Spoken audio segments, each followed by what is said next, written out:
Hey everyone, welcome back. This is going to be a comparison between a couple of blending sponges. I did a review on the Mary Kay blending sponge. I also shared with you guys how you can use it, and I recently did a foundation routine with my Mary Kay products and how I use the blending sponge. Having said that, most of you guys keep asking me in the comments if what are the main differences between the Mary Kay blending sponge and the beauty blender. So I'm gonna go through the basics.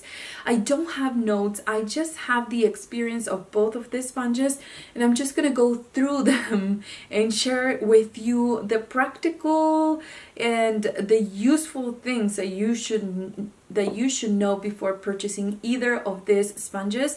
And hopefully with all the information that I'm going to share with you today, it's going to help you decide which one you like better, which is the description that you think it will fit better your makeup routine. So let me get started. The first thing that you can see is that they have different shapes.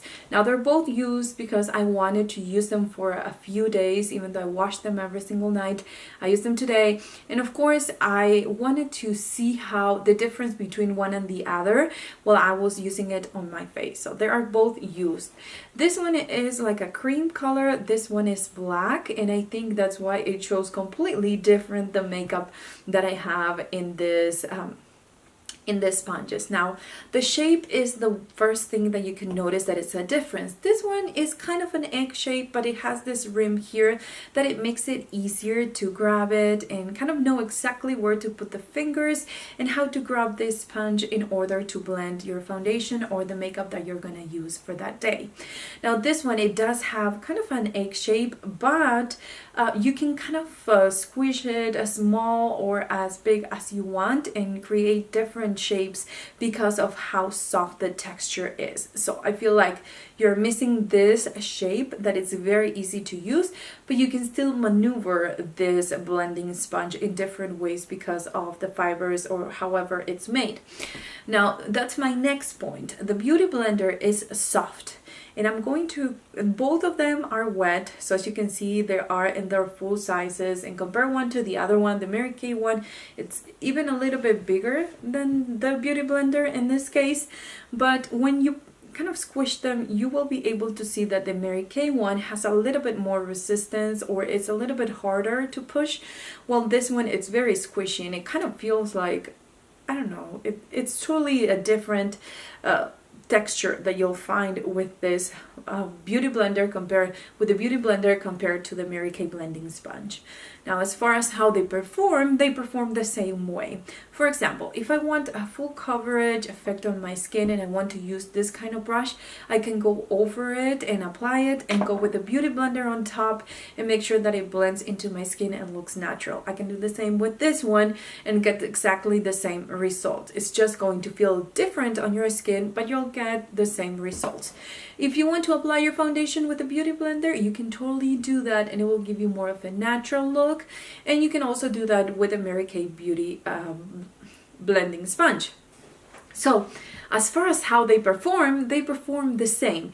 It's basically the idea that they're made out of different texture or different fibers or different materials that is going to make the difference as far as how you feel it on your skin and how easy or not are to maneuver around your face.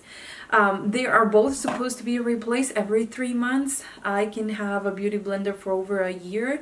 I wash it every single time I use it, and I don't find myself having to repurchase one every 3 months. Mary Kay says that you have to replace this one every 3 months as well.